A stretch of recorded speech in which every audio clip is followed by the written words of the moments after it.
You do not enter the invitation phase because something appears. You enter it because you stop needing things to appear. The shift is not in the sky. It is in the way your system holds uncertainty without reaching for a story to make it safe. The watchers at a distance can be interpreted 1,000 ways, and patterns in the sky can be dismissed or mythologized. And the emotional pull can be mistaken for imagination. But threshold events do something more dangerous than convince you. They teach you that reality can touch you without asking permission from your logic, and that lesson lingers. So the invitation phase begins in the gap left behind when you realize you cannot unsee what you have already integrated. You can return to routine, you can work, you can sleep, you can laugh, but a quiet internal door remains unlocked. You do not announce it. You do not decorate it with language. You just know it is there, and knowing it changes how you respond to everything else. This is why the invitation phase often looks ordinary from the outside. It is not a stage of spectacle. It is a stage of calibration.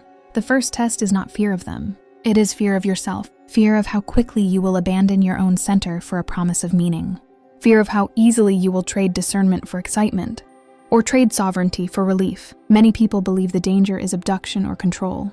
The deeper danger is consent given through confusion, not spoken consent but energetic consent, the kind a human gives when they surrender their boundaries because they want the unknown to become a savior. This is where the stage begins to feel unfair. Because it does not reward belief. It does not reward longing. It does not reward performance. It pressures your motive until your motive reveals itself. You can want contact and still fail the invitation, not because you're unworthy, but because wanting contact is not the same thing as being stable in the presence of it. The invitation phase does not ask whether you believe. It asks whether you can remain yourself when something else enters the room. A second test follows immediately, and most people miss it, because it is disguised as common sense. You begin to tell yourself that if it is real, it should be obvious. If it is real, it should be repeatable. If it is real, you should be able to demonstrate it, or at least verify it in a way that settles your mind. This is where you accidentally set a trap for yourself. You make certainty the price of engagement, and certainty is the one thing the process cannot give you without damaging you. Certainty closes the nervous system. It makes you rigid. It turns a relationship into a conclusion. The invitation phase requires openness without surrender, and certainty makes that impossible. So the stage approaches through permission, not through force. Permission is not a verbal yes. Permission is the total pattern of your behavior. It is how you treat fear when it arises. It is how you treat wonder when it rises. It is how you treat power when it whispers. You can claim you want truth and still chase sensation. You can claim you want contact and still feed paranoia. You can claim you want understanding and still refuse responsibility. The invitation phase measures the difference between what you say and what you embody, because only embodiment can be trusted. Here is where people introduce the wrong storyline too early. They imagine a single moment where an intelligence asks, "Do you consent?" They imagine a dialogue, a clear exchange, a simple threshold. But the actual mechanism is more subtle and more rigorous. The question of permission is asked repeatedly through your daily life. When you are afraid, do you become reactive or do you become present? When you are confused, do you become obsessive or do you become honest? When you are fascinated, do you lose your ethics or do you deepen them? Your answers are not measured in words. They are measured in how your field behaves under pressure. The invitation phase also changes how you interpret the word taken. People say it with horror because it suggests violation, but the deeper truth is that most people are taken by their own stories long before anything else approaches them. Taken by fear, taken by certainty addiction, taken by the need to be special, taken by the desire to be rescued from ordinary life. If an intelligence tests anything, it tests whether you are already taken by something internal. Because if you are, you cannot consent clearly. You can only comply. So the process begins to remove your excuses. Not harshly, not cruelly, but inevitably. You will find that certain kinds of media no longer satisfy you. Certain kinds of conversation feel noisy. Certain kinds of identity performance feel embarrassing. You might still enjoy life, but you cannot lie as easily. The invitation phase refines your relationship with truth. It does not demand that you become perfect. It demands that you become less divided. At this point, many people try to regain control by creating rules. They announce they are open only under specific conditions. They create protocols, rituals, protection scripts, certainty structures. Some of that can be stabilizing, but the danger is obvious. Rules can be a form of fear dressed as wisdom. They can be a way to avoid vulnerability by pretending to be careful. The invitation phase is not impressed by your defenses. It is interested in your clarity. Clarity is not the absence of fear. Clarity is the ability to feel fear and still choose from integrity. The stage tests this by applying pressure in small doses. Not enough to break you, but enough to reveal you. A strange timing interruption appears when you are emotionally compromised. A subtle anomaly occurs after you have been indulging in obsession.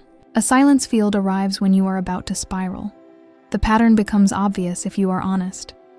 The environment does not respond to your curiosity. It responds to your coherence. This is the first major destabilization of the invitation phase. The old assumption was that contact is about phenomena, lights, craft, beings, messages, proof. The invitation phase makes that assumption feel shallow. It reveals that phenomena are secondary, almost incidental. The primary event is whether your interior field can host a higher degree of reality without distorting it into fear or fantasy. If you cannot, then even if something appears, you will not meet it. You will meet your own projection. The stage then raises an uncomfortable question. If permission is real, then why do people report violations? Why do people report being taken without consent? Why do people report trauma? You cannot dismiss these reports to protect a clean model, and you cannot use them to justify paranoia either. This is where the invitation phase forces a more mature stance. The phenomenon is not monolithic. Human perception is not uniform. Human memory is not clean. Human trauma is real. Human misinterpretation is common. And unknown intelligences, if they exist, are not guaranteed to be benevolent or aligned with your values. So the question becomes sharper. If the field is not automatically safe, then what makes it safer? The answer is not a talisman.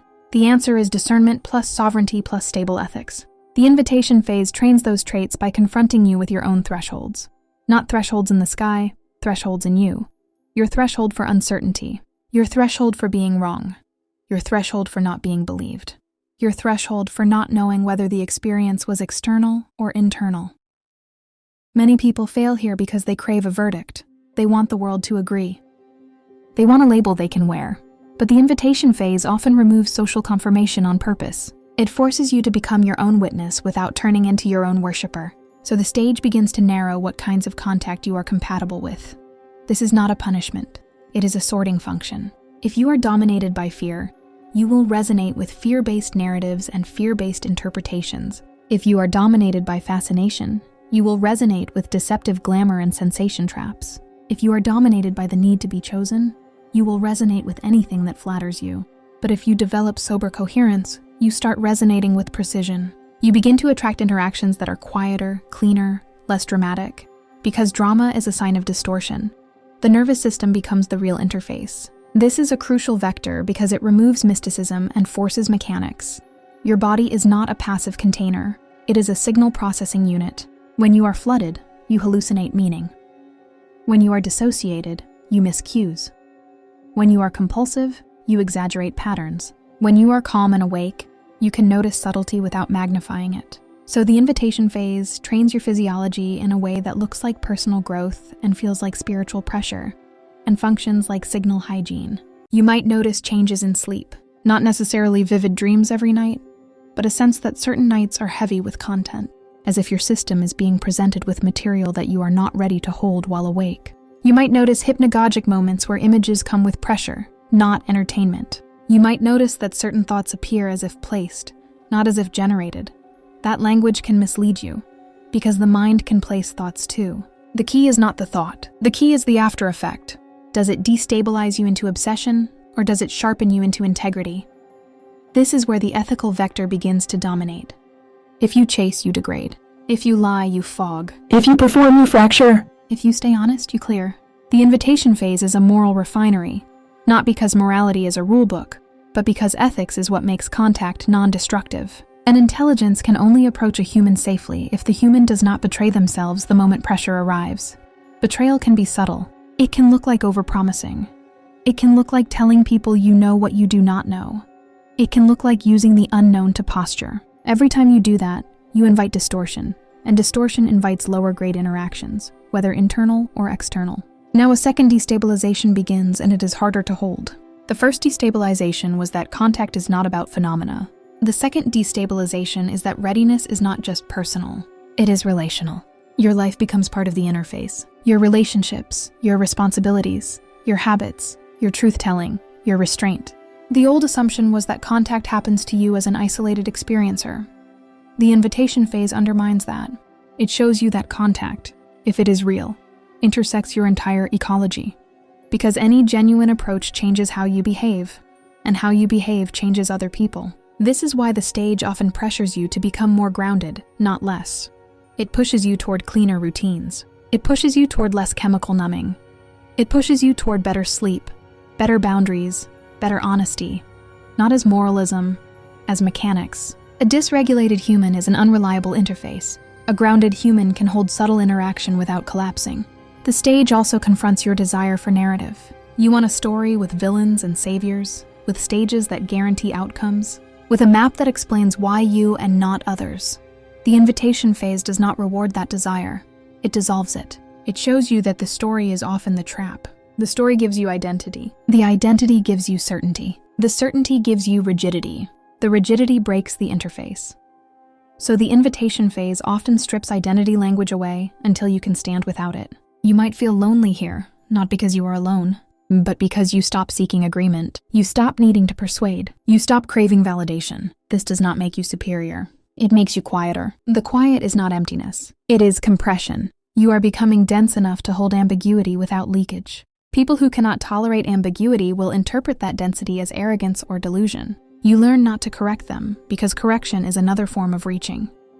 Then the tests become more direct. Not in spectacle, but in how your fear responds to proximity. You may experience moments where the atmosphere changes, where the room feels fuller, where a presence like pressure enters without image. Your mind will try to name it.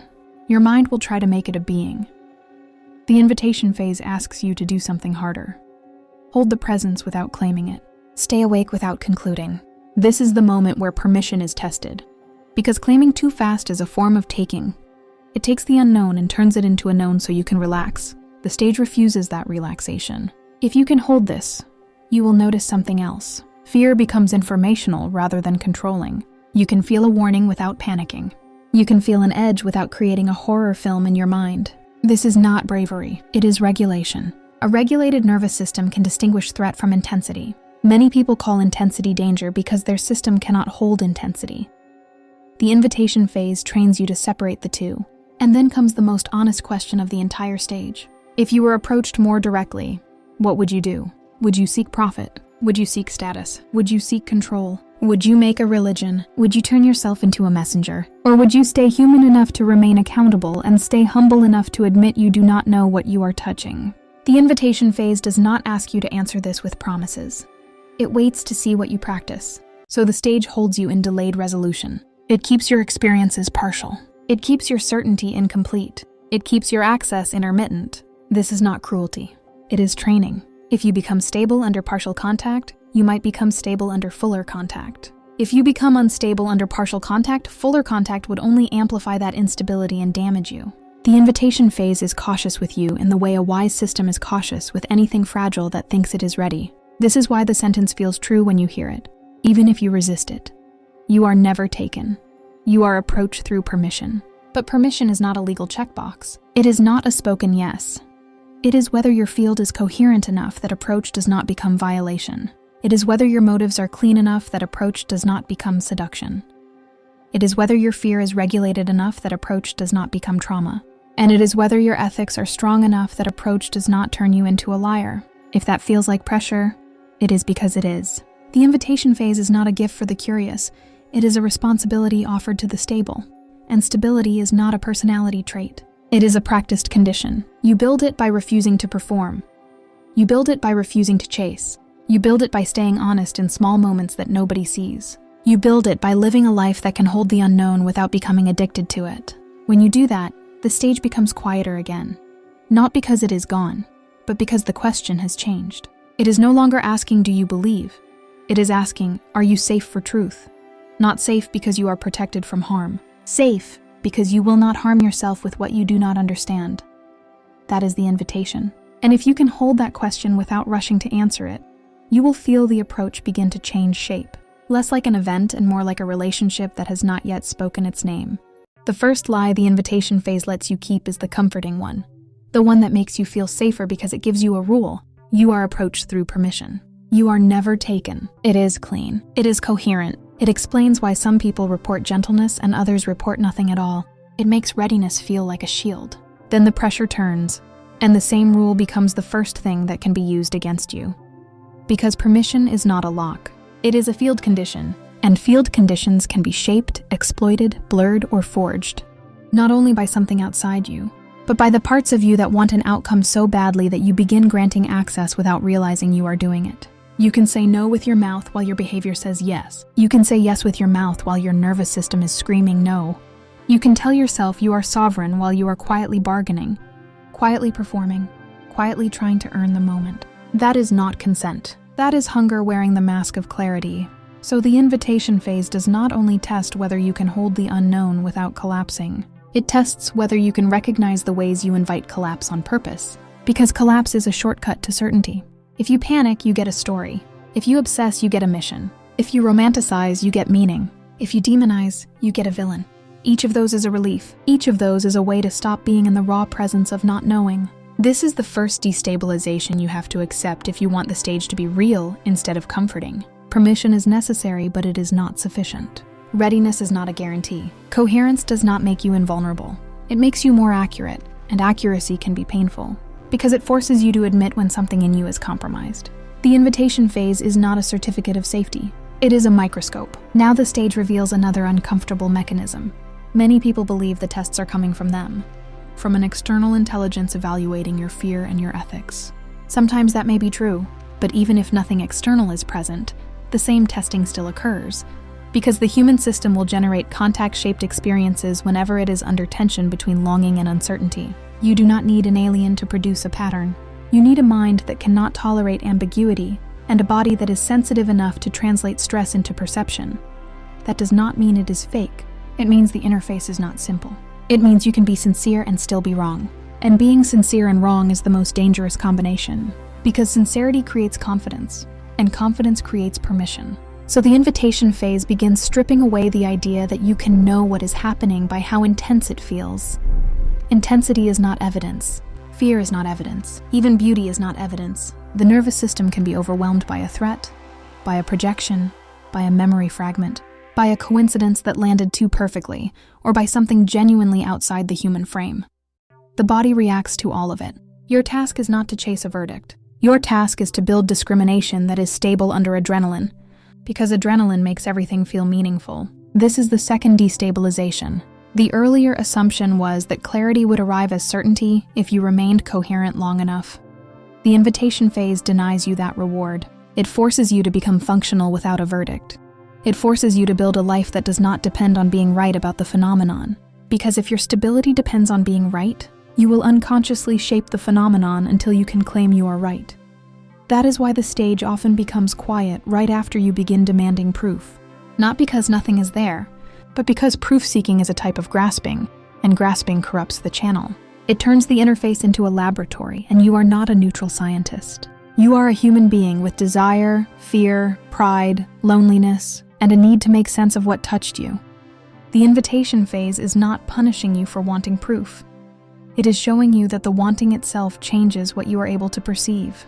The pressure then moves into ethics, but not the soft ethics people post online. It becomes concrete and personal. If something is real, you might want to tell people. If you tell people, you will be tempted to exaggerate, even slightly, because exaggeration earns attention and attention feels like support. If you feel supported, you will feel more certain. If you feel more certain, you will begin speaking as if you know. And the moment you speak as if you know, you begin manufacturing permission for forces you have not evaluated. You create a public identity that must be maintained. That identity becomes a hunger. Hunger becomes a beacon. The beacon does not attract only what you want. This is why many experienced contact narratives fracture into paranoia or cult structure. Not because the phenomenon is automatically predatory, but because humans turn uncertainty into hierarchy to relieve anxiety. They turn partial information into authority. They turn awe into obedience. The invitation phase is trying to stop you from doing that by keeping you in delayed resolution long enough that you stop needing the relief. So you begin to notice the real tests. Not whether a light appears, not whether a dream feels vivid. The tests are whether you will lie to yourself when you are embarrassed, whether you will make up details to fill gaps, whether you will claim certainty to stop being questioned, whether you will use the experience to escape responsibility in your human life, whether you will treat your partner, your friends, your work, and your body like inconveniences because you have something bigger now. The invitation phase watches the way you treat ordinary life, because ordinary life is where your motives are revealed. If your life becomes less ethical when the unknown approaches, then whatever is happening is not lifting you, it is consuming you. If your life becomes more honest, more restrained, more grounded, then even if you never prove anything, you have still passed the test that matters. The invitation phase is not about getting access. It is about preventing harm, including the harm you can cause to yourself by inflating your own story. Now the next vector becomes unavoidable, the social field. You do not experience contact alone. Even if you never tell anyone, you are still embedded in an environment that reacts to your attention. You begin seeing more patterns because your brain is tuned for patterns. You begin assigning meaning faster because your nervous system expects significance. And then the algorithm of modern life joins the process. Videos, articles, comments, testimonies, fear narratives, salvation narratives, all of them rush toward you the moment you show interest. That is not contact, that is targeting. Your feed becomes a mirror that reflects your obsession back at you until it feels like the world is responding. This is the third destabilization.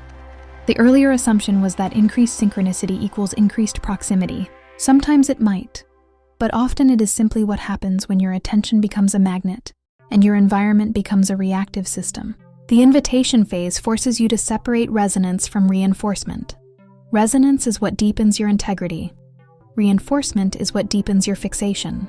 They can look identical if you are not trained. So the stage teaches you a brutal discipline. You must be willing to lose the story that makes you special, because specialness is the easiest hook. If something wants access to you, internal or external, the fastest path is to flatter you, to make you feel chosen, to make you feel ahead of others, to make you feel like you finally have an explanation for why you always felt different. This can be true in a limited sense, but it is also the oldest manipulation pattern in human history. Every cult begins with chosen language. Every delusion begins with chosen language. Every genuine calling also begins with chosen language. That is the problem.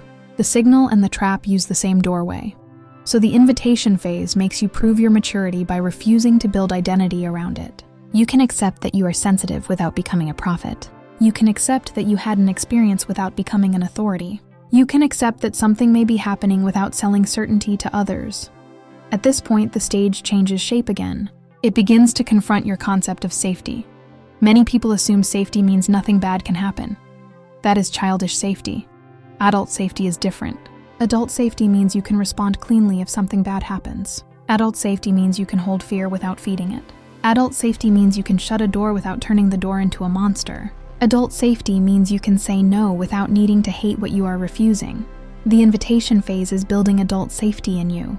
This is why the process often includes encounters that feel almost like boundary training, a presence that presses too close, a dream that attempts to steer your emotion, a sequence of coincidences that begins to feel invasive, a moment of inner pressure that tries to force a decision. You are not asked to submit, you are asked to notice. You are asked to choose. If you react with panic, you give away your center. If you react with arrogance, you give away your center. If you react with worship, you give away your center. The correct response is neither collapse nor domination. It is clear refusal or clear acceptance based on your ethics, not on your craving. So the invitation phase begins to teach you a new standard. Nothing gets access to you because it is powerful. Nothing gets access to you because it is beautiful. Nothing gets access to you because it claims to be advanced. Access is earned through alignment with your values and through respect for your boundaries. If you cannot hold that line, then the phenomenon will educate you by consequences, because consequences are the only teacher stronger than fascination. Now comes the deeper threat that part 1 did not fully admit. Even if an intelligence approaches through permission, permission can be obtained through distortion. You can be pressured into it by fear. You can be seduced into it by flattery. You can be exhausted into it by sleep disruption. You can be confused into it through dream logic. This does not mean the universe is hostile.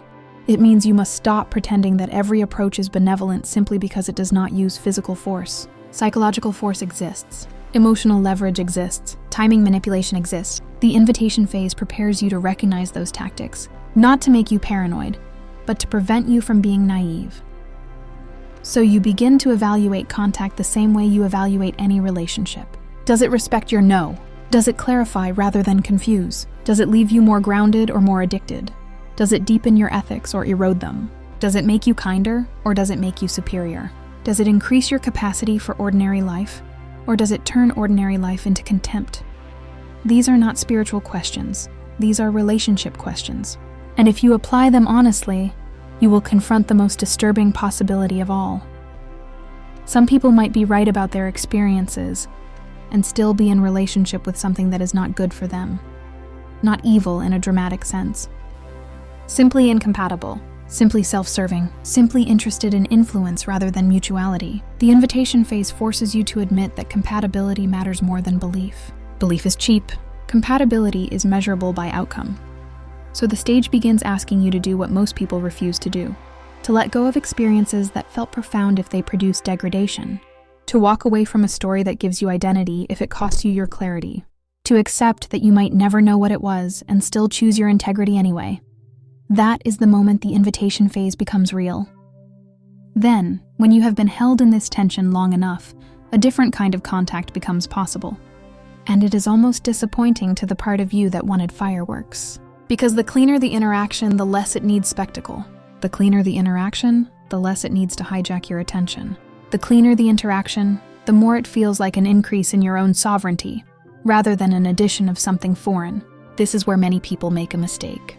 They expect the highest grade contact to feel most alien. Often it feels most like you, because it does not violate your coherence. But even here, the stage refuses to give you the comfort of completion. Because if you conclude that all good contact feels like you have created a loophole for delusion. The mind can make anything feel like you. The nervous system can attach to any pattern and call it resonance. So the invitation phase keeps one question open even as it sharpens your stability. Are you becoming more honest, or are you becoming more certain? Those are not the same. Honesty admits gaps, certainty fills gaps. So you continue living without a verdict. You continue building a life that can carry ambiguity. You continue refusing to sell certainty. You continue cleaning your motives, not because you are trying to pass a cosmic test, but because you refuse to be owned by your own hunger. And that is the final turn of the invitation phase, the one that makes the whole thing heavier than entertainment. You realize the invitation is not only about them approaching you, it is also about you becoming someone who can approach reality without demanding it perform. Someone who can approach the unknown without turning it into a religion. Someone who can approach fear without feeding it. Someone who can approach wonder without abandoning ethics. If the stage is real, then it is not asking you to be a believer. It is asking you to be an adult in the presence of the immeasurable. And the only proof it ever gives is the one that cannot be faked for long. The way you live when nobody is watching. The way you treat people who do not understand.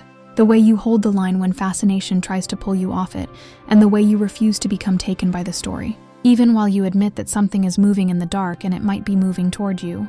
If this transmission resonated, the spiral continues. You did not arrive here by chance, and you do not leave unchanged.